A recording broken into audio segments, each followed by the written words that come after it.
শ্রেণীর ছাত্রছাত্রীদের অমরেশ মন্ডল টিউটোরিয়াল চ্যানেলে স্বাগত।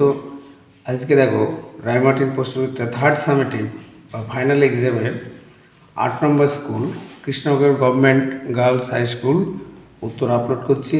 তোমরা ভিডিওটি সম্পূর্ণ দেখবে। অবজেক্টিভ 1 এবং 2 গ্রুপ এ গ্রুপ বি সমস্ত উত্তর তোমরা পেয়ে যাবে। তো বলি, এই ভিডিও ডেসক্রিপশন বক্সে দেখবে একটি প্লে লিস্ট আছে যেখানে ফিজিক্যাল সায়েন্সের বাকি 7টা স্কুল এবং লাইফ সায়েন্স, জিওগ্রাফি এর উত্তরগুলো তোমরা পাবে। তো দেখে নাও। দেখো, একটি সঠিক উত্তরটি নির্বাচন করো। একটি তরলে দুটি স্তরের মধ্যে ক্রিয়াশীল সান্দ্রবল স্তর দুটির আপেক্ষিক বেগ বৃদ্ধি করে, হ্রাস করে, অপরিবর্তিত রাখে, হ্রাস বৃদ্ধি ঘটে। স্তর দুটির আপেক্ষিক বেগ হ্রাস বৃদ্ধি ঘটায়। কোনো স্তরে হয়তো বেগ বৃদ্ধি পেতে পারে, কোনোটির হ্রাস পেতে পারে। এটা ডি দেখ। একটি অনিয়মিত আকারের কঠিন পদার্থের ঘনত্ব নির্ণয় করার জন্য প্রয়োজন স্কেল ও তুলাযন্ত্র, আয়তনমাপক চোঙ ও স্টপওয়াচ, আয়তনমাপক চোঙ ও তুলাযন্ত্র, আয়তনমাপক চোঙ ও স্কেল। এটা সি দেখ, আয়তনমাপক চোঙ ও তুলাযন্ত্র। একটি বস্তুর ভরবেগ থেকে ধারণা পাওয়া যায় বস্তুটির বেগের, ভরের, ওজনের, গতির। এটা ডি দেখ, গতি। উচ্চতা বৃদ্ধির সঙ্গে অভিকর্ষীয় স্থিতিশক্তি কিরূপ পরিবর্তন ঘটে? উচ্চতা বাড়লে স্থিতিশক্তি বৃদ্ধি পাবে। এটা এ দেখ, কারণ স্থিতিশক্তির সূত্র হচ্ছে mgh। এইচ এর মান বাড়লে স্থিতিশক্তি বাড়বে। ক্ষণস্থায়ী শব্দের ক্ষেত্রে শব্দ নির্বন্ধ 1/5 সেকেন্ড, 10 সেকেন্ড, 1/10 সেকেন্ড, 2/5 সেকেন্ড। এটা 1/10 সেকেন্ড, সি দেখ। পদার্থের অবস্থান্তরের সময় উষ্ণতা বাড়ে, কমে, বাড়ে বা কমে, অপরিবর্তিত থাকে। যা লিন টাইপের ক্ষেত্রে হয়, যে কঠিন থেকে তরল হচ্ছে, সে সময় উষ্ণতার কোনো পরিবর্তন হয় না, শুধুমাত্র অবস্থা বা স্টেটস অফ ম্যাটার পরিবর্তন ঘটে। কোন জোটটি আইসোটোন? আইসোটোন কাকে বলে? দুটি ভিন্ন পরমাণু যাদের নিউট্রন সংখ্যা সমান। যেমন এখানে 8 হচ্ছে নিউটন, কিন্তু এখানে 7। 14 থেকে 6 বাদ দাও, নিউটন হচ্ছে 8। 15 থেকে 7 বাদ দাও, এখানেও 8। 14 থেকে 7 এটা হচ্ছে না, এটাও হবে না, তাহলে উত্তর হবে বি দেখ। কী করে বের করলাম? নিউটন সমান হচ্ছে 14 - 6 = 8। পরের ক্ষেত্রেও নিউটন হচ্ছে নাইট্রোজেনের 15 - 7 = 8। উভয় ক্ষেত্রে নিউটন সংখ্যা সমান। ঠিক আছে। 12 গ্রাম ম্যাগনেসিয়াম এবং 8 গ্রাম অক্সিজেনের মোল সংখ্যার অনুপাত কত? তাহলে অঙ্কটা যদি আমরা করে দেখি, 12 গ্রাম ম্যাগনেসিয়ামের পারমাণবিক ভর কত? ম্যাগনেসিয়াম হচ্ছে 24। তাহলে 12 গ্রামের মোল সংখ্যা কত হবে? হাফ হবে। ধরো 12 গ্রাম ম্যাগনেসিয়ামে মোল সংখ্যা, তাহলে যদি ম্যাগনেসিয়ামের পারমাণবিক ভর হচ্ছে 24, তাহলে 12 গ্রামে হবে 12/24 ইন্টু অ্যাভোগাড্রো নাম্বার। মোল সংখ্যা বলেছে, তাহলে 24 গ্রামে হচ্ছে অ্যাভোগাড্রো নাম্বার, তাহলে 12 গ্রামে কত হবে? 12/24, এটা কাটলে 2, তাহলে Na/2। আর বলি যে ধরো অক্সিজেন হচ্ছে 32 গ্রাম। 32 গ্রাম অক্সিজেনে মোল সংখ্যা হচ্ছে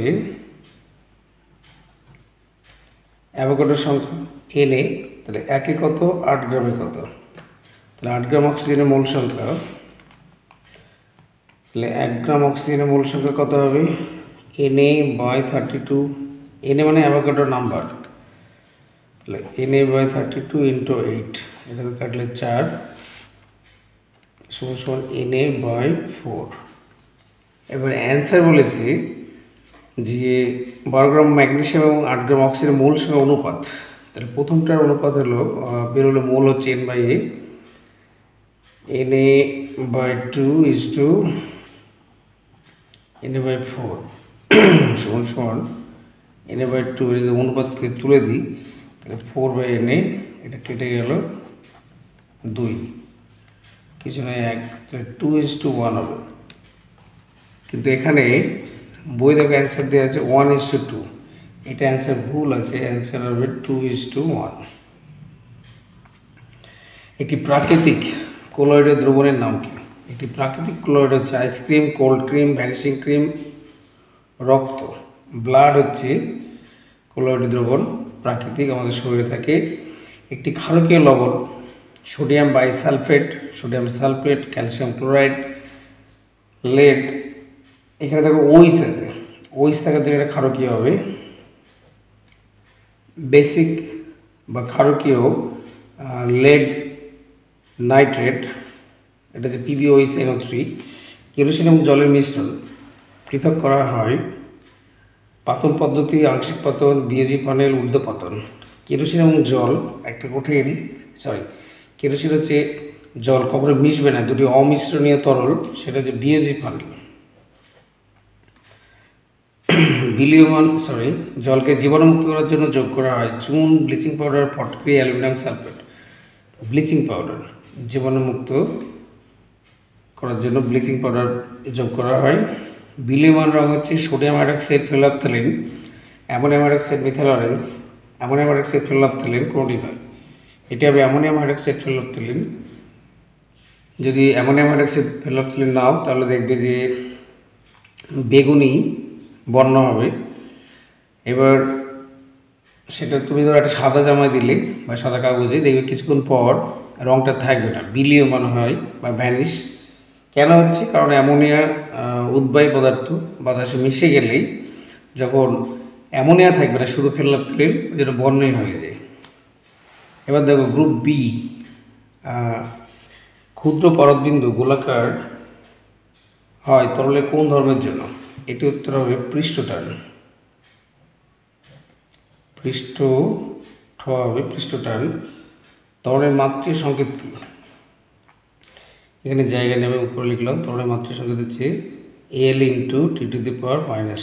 বেগ বাই সময় L × T⁻², এটাকে থার্ড ব্র্যাকেট দেবে। এমন একটি মাত্রাহীন ভৌত রাশির উদাহরণ দাও যার একক আছে, তাহলে কোন হবে? কোন মাত্রাহীন দুটি দৈর্ঘ্যের অনুপাত কিন্তু এর একক রেডিয়ান। ওজন বাক্সের বাটখারাগুলি কী অনুপাতে থাকে? 5:2:2:1।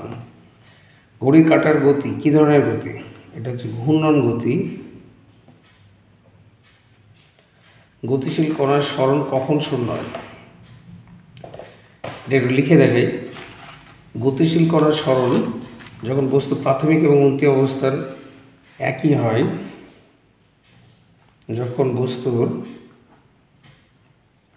প্রাথমিক ও অন্তিম অবস্থান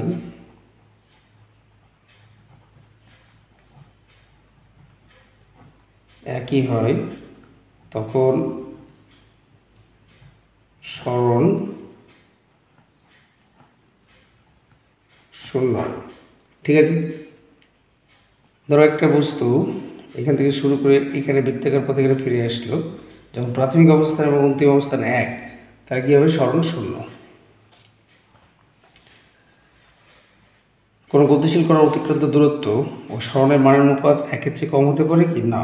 কারণ অতিক্রান্ত দূরত্ব যদি এস ধরি আর দূরত্ব যদি ডি, সরণ যদি ডি ধরি, তাহলে সবসময় > ডি, অর্থাৎ সরণের দূরত্বের মান অতিক্রান্ত দূরত্বটা এস আর সরণ হচ্ছে ধরো ডি, ডিসপ্লেসমেন্ট।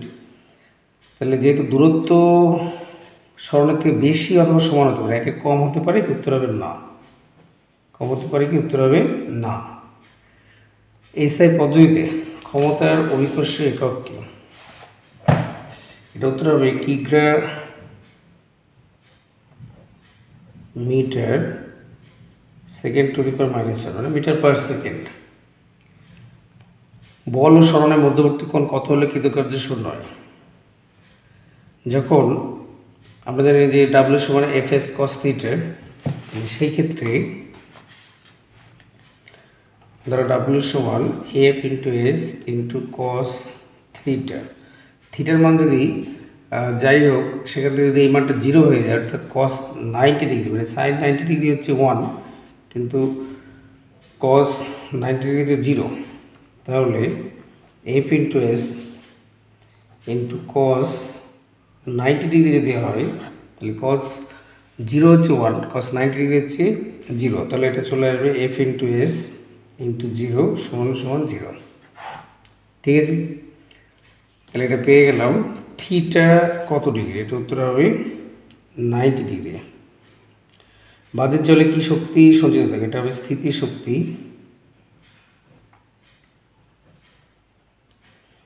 বেল বা ডেসিবেল কিসের একক, বেল বা ডেসিবেল হচ্ছে শব্দের তীব্রতা।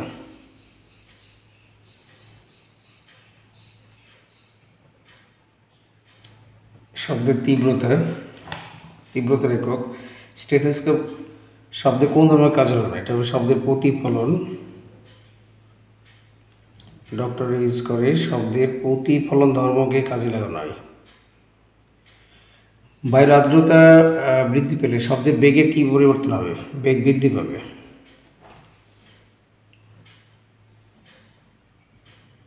বেগ বৃদ্ধি পাবে। ক্যালোরিমিতির মূল নীতি কি, তোমরা এটা দেখে নাও।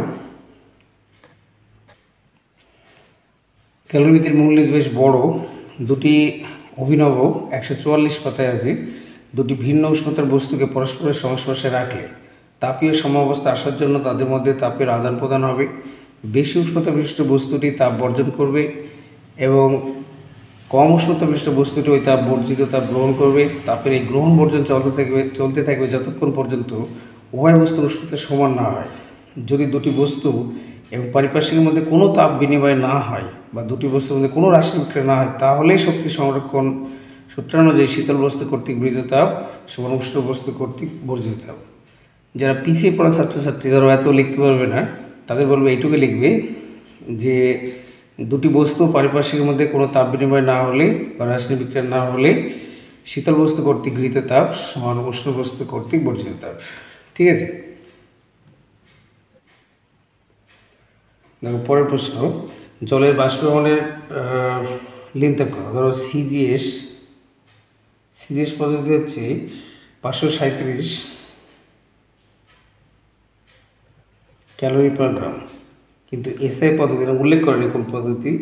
এসআই পদ্ধতি হবে 22.68 ইন্টু 10⁵ জুল পার কেজি। তোমার যেটা খুশি সেটা লিখবে, কারণ এখানে উল্লেখ করেনি সিজিএস আর এসআই। কোনো পরমাণুর এম কক্ষে সর্বাধিক কটি ইলেকট্রন থাকতে পারে।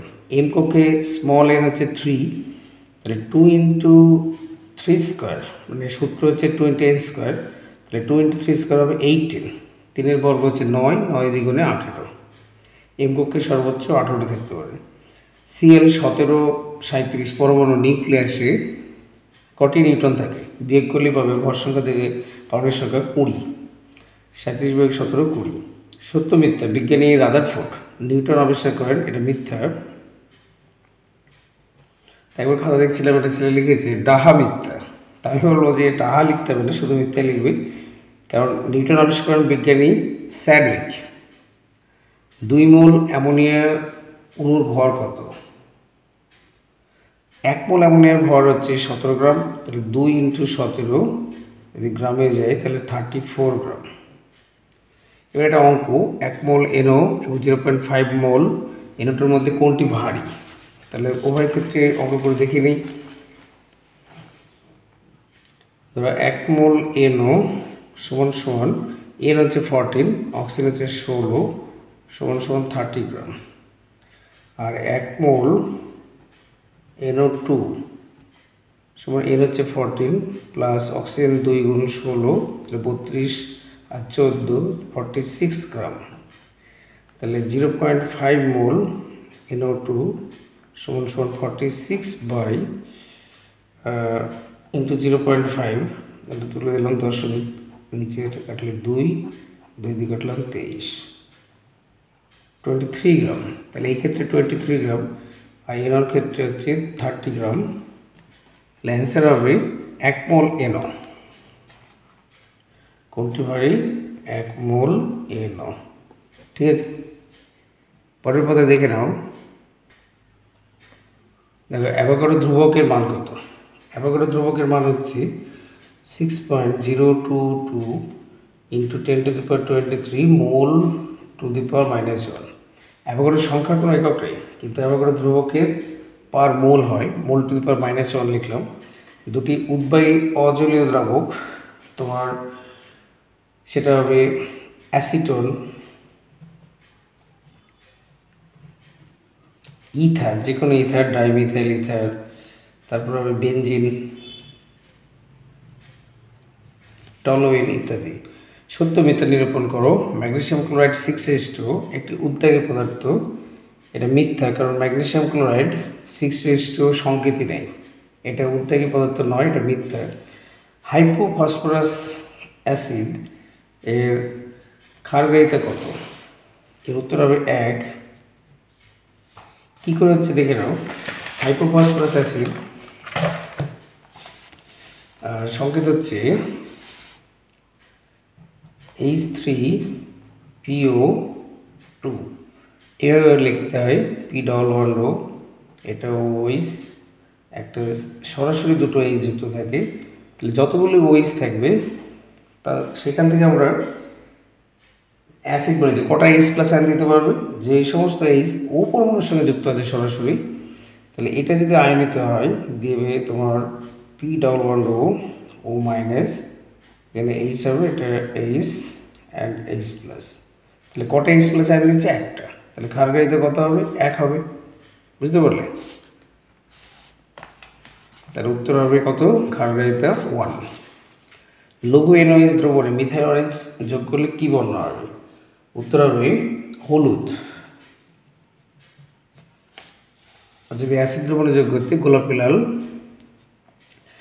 সত্য মিথ্যা? যে দ্রবণে pH এর মান যত বেশি সেই দ্রবণ তত বেশি ক্ষারীয়। সত্য। ধরো pH 13 বা 14, তাদের ক্ষারীয় বেশি হবে। বায়ুমণ্ডলের বিভিন্ন গ্যাসগুলিকে পাতন পদ্ধতিতে পৃথক করা যায়। মিথ্যা। এটা উত্তর হবে আংশিক পাতন। আংশিক পাতন পদ্ধতিতে অক্সিজেন, নাইট্রোজেন এগুলোকে রিমুভ করা যায়। তরলের মধ্যে কোনো পদার্থ দ্রবীভূত থাকলে তরলের স্ফুটনাঙ্ক বৃদ্ধি পায়। যেমন লবণ যোগ করলে তরলের মধ্যে স্ফুটনাঙ্ক বেড়ে যায়। একটি সালফেট লবণের নাম লেখো যেটি স্থায়ী ক্ষারতার সৃষ্টি করে। এটা উপরে লিখে দিচ্ছি ভাষায় সংকেত, ক্যালসিয়াম সালফেট। এখানে আমি সংকেতটা লিখে দিচ্ছি CaSO4, এখানে লিখে দিই ক্যালসিয়াম সালফেট।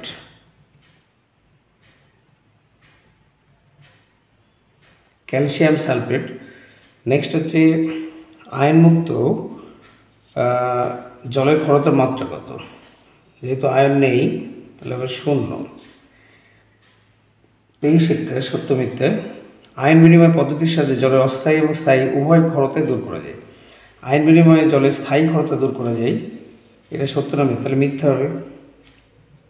অস্থায়ী ক্ষারতা দূর করা যায় যাদের বাইকার্বনেট লবণ থাকে, ক্যালসিয়াম, ম্যাগনেসিয়াম এবং আয়রনের, সেই ক্ষেত্রে একমাত্র স্ফুটন পদ্ধতিতে রিমুভ করা যায়, বয়েলিং প্রসেস বা স্ফুটন পদ্ধতি। তো সকলে শিক্ষক দিবস ভালোভাবে কাটিয়েছো এবং তোমরাও আগামী দিনে চেষ্টা করবে যে শিক্ষক হতে বা শিক্ষিকা হতে বা ডক্টর, সায়েন্টিস্ট। তো সকলে ভালো থাকবে এবং যারা চ্যানেলে নতুন অবশ্যই চ্যানেলটি সাবস্ক্রাইব করবে যাতে পরবর্তী ভিডিও তোমরা পেতে থাকো।